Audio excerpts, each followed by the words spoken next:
Assalamualaikum warahmatullahi wabarakatuh. Salam olahraga, salam satu jiwa, salam sadarwa bagi para pecinta sepak bola nasional, terkhususnya sepak bola timnas Indonesia. Baik teman-teman semua, masih berjumpa lagi kembali dengan saya Fakrul Rozi di channel YouTube saya, yaitu adalah mengulas sepak bola nasional. Baik teman-teman semua, ya hari ini saya berada di salah satu ruangan kelas di tempat saya mengajar. Nah, kali ini di dalam video ini saya akan memberikan sedikit ulasan menjelang pertandingan grand final antara Indonesia menghadapi Vietnam nanti malam di Stadion Mangunharjo Sleman. Nah, teman-teman semua, sebelum kita bahas tentang peta kekuatan dan preview tentang final nanti malam, kita akan flashback sebentar. Ya, kita akan flashback sebentar, ya. Kita akan mengulas sedikit jalannya pertandingan semifinal antara timnas Indonesia menghadapi Myanmar di semifinal beberapa hari yang lewat. Nah, baik teman-teman semua, kita bahas dulu. Nah, kita bahas dari susunan pemain dulu. Susunan pemain yang diturunkan oleh Coach Bima Sakti ketika menghadapi Myanmar di semifinal tidak jauh berbeda dengan pertandingan sebelumnya atau laga-laga sebelumnya. Ya, di sana ada dua striker kita, Arkan Kakak dan juga Nabil Ashura.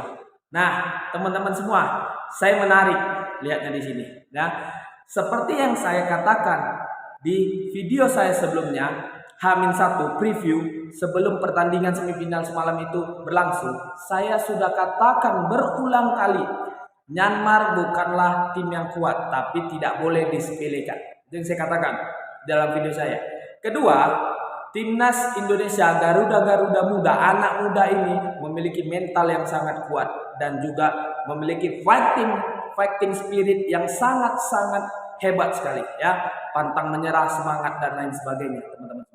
Nah, kita bahas jalannya pertandingan dari babak pertama terlebih dahulu.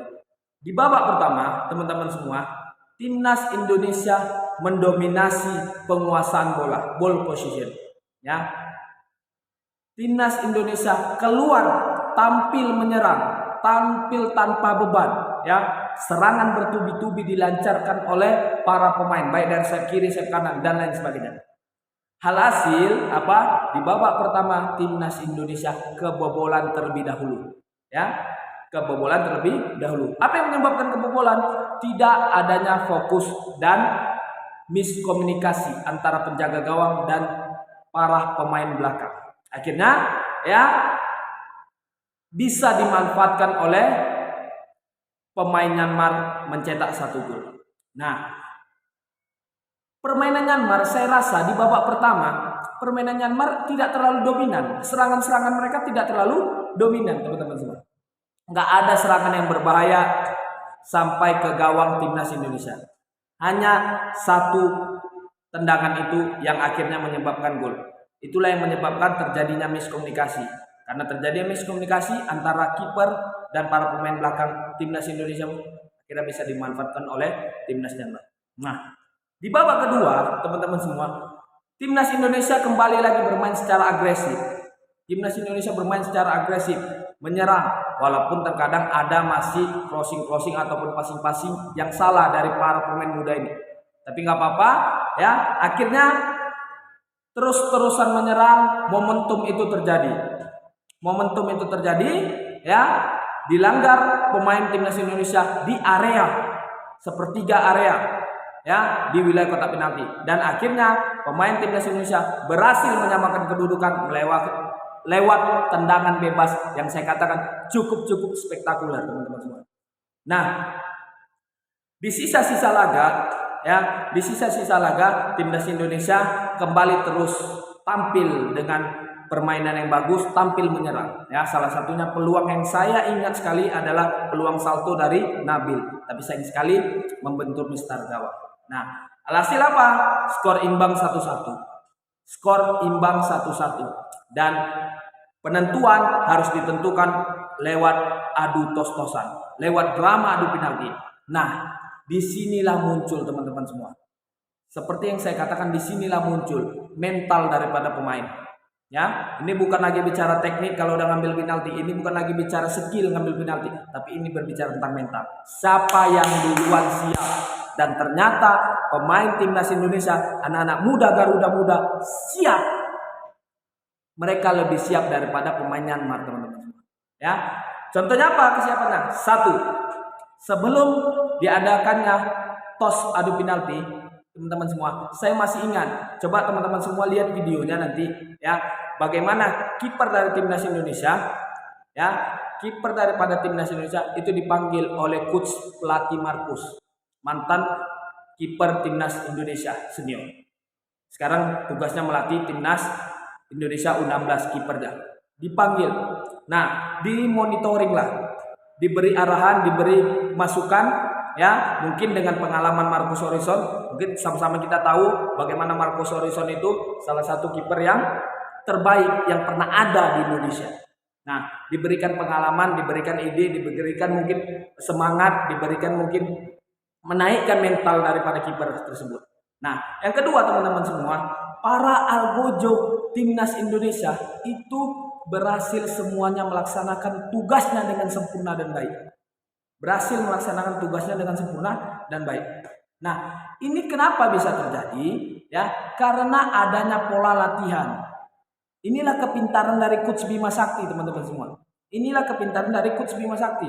Kenapa? Karena sebelum semifinal, pertandingan semifinal dimulai, Coach Bima Sakti sudah seperti ada feeling, seperti ada rasa kalau akan ketat menghadapi Myanmar, dan dia memutuskan untuk memberikan porsi latihan penalti kepada para anak asuhnya. Kenapa ini bisa terjadi? Lihat, dari 5 penendang, teman-teman semua, dari 5 penendang dari timnas Indonesia tidak ada satupun yang gagal. Satu. Yang kedua, ya, bola diarahkan sesuai, ya, dengan apa yang mereka inginkan. Ke kanan, ke kiri, ke kanan, ke kiri. Tidak ada bola yang melambung, tidak ada bola yang jauh melayang tak kemana, ya. Artinya ini penalti kan sudah disiapkan. Artinya mereka sudah memang betul, anak-anak muda ini, Garuda muda ini, ya, timnas usia 16 sudah memang dipersiapkan oleh Coach Bima Sakti ketika suatu saat nanti menghadapi penalti. Karena Coach Bima udah feeling, udah ada rasa, pasti lawan Myanmar ketat permainannya, ya. Makanya dia memberikan porsi pola latihan adu penalti. Nah, di sini kan seperti di video-video saya, teman-teman semua, saya pernah katakan, ya, ketika timnas Indonesia di SEA Games menghadapi Malaysia untuk memperebutkan perunggu, saya selalu katakan, mengambil penalti tidaklah mudah seperti apa yang Anda bayangkan. Mengambil eksekusi penalti tidaklah mudah seperti apa yang Anda bayangkan. Cuma ada 2 pilihan, dipuja apa dihujat, dipuja apa dihujat. Selalu saya katakan begitu. Kalau gol, oh, orang cuma bilang golnya penalti kok, semua orang juga bisa. Tapi kalau tidak gol, apa yang ditulis media besok? 1 bulan media menulis nama kita aja. Nah, tapi mental para pemain muda kita siap untuk eksekusi penalti. Mental para pemain kita siap untuk merebut kemenangan. Akhirnya, ya, momentum itu sudah terjadi ketika Nabil Asyuro mencetak gol penentu, penendang terakhir nomor 5, akhirnya kita lolos ke partai final. Jadi sekali lagi teman-teman, ya, Indonesia, saya katakan timnas Indonesia usia 16 lolos ke partai final bukan hanya sekedar Dewi Fortuna, bukan hanya sekedar keberuntungan. Ini kadang banyak yang selalu mengatakan, oh, menang penalti itu beruntung, menang penalti itu beruntung. Enggak juga. Saya selalu katakan tidak juga, ya, tidak juga. Kenapa? Karena mengambil penalti itu tidak semudah apa yang Anda bayangkan. Kalau tidak percaya, cobalah. Sekelas Roberto Baggio pernah gagal eksekusi penalti. Sekelas Mega Bintang Cristiano Ronaldo pernah gagal eksekusi penalti. Sekelas Lionel Messi pernah gagal eksekusi penalti. Jadi tidak mudah seperti apa yang kita bayangkan. Karena eksekusi penalti bukan hanya berbicara tentang teknik, ya, tentang skill, tapi berbicara tentang mental kita. Kita siap apa tidak? Apalagi di depan ribuan supporter timnas Indonesia di Stadion Mangunharjo Sleman. Akhirnya timnas Indonesia bisa lolos dengan skor 6-5. Nah, teman-teman semua, ya, walaupun timnas Indonesia lolos, tidak boleh berbangga hati, tidak boleh menyombongkan, tidak boleh besar kepala. Masih ada satu PR yang harus kita selesaikan. Masih ada satu PR yang harus kita selesaikan, yaitu di partai final malam ini menghadapi Vietnam.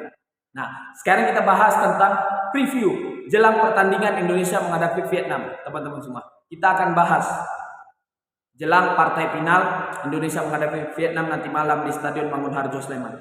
Nah, teman-teman semua, yang mau saya bahas adalah Vietnam sudah memijakkan kakinya duluan daripada timnas Indonesia. Sorenya timnas Vietnam menang 2-0 atas Thailand. Artinya Vietnam sudah mijakkan kakinya duluan, tinggal menunggu menghadapi Myanmar apa menghadapi Indonesia. Akhirnya kita menang semifinal lawan Myanmar, kita bertemu dengan Vietnam. Nah, menjadi pertanyaan teman-teman, ya, yang mau saya menjadi pertanyaan, Vietnam secara otomatis pasti sudah membaca pola permainan dari anak asuh Bima Sakti. Kenapa demikian? Karena di fase grup kita udah pernah jumpa. Kita menang tipis 2-1. Pada saat itu kita menang tipis, kita ketinggalan duluan, akhirnya bisa comeback, membalikkan keadaan, dengan skor 2-1 kita menang, teman-teman semua. Nah, yang jadi persoalan, timnas Indonesia juga harus bisa membaca pola permainan Vietnam. Nah, Vietnam kan udah mulai nih. Udah mulai apa? Udah mulai melakukan persiapan, taktikal, strategi, pemain mana yang harus dijaga, pemain mana yang harus dicederai dan lain sebagainya. Di atas lapangan pasti pelatih Vietnam pasti sudah memberikan instruksi arahan untuk menjaga para pemain-pemain timnas Indonesia kita. Kenapa? Karena dia udah lihat dari pertandingan sebelumnya di fase grup. Kenapa timnas Vietnam bisa kalah? Ya.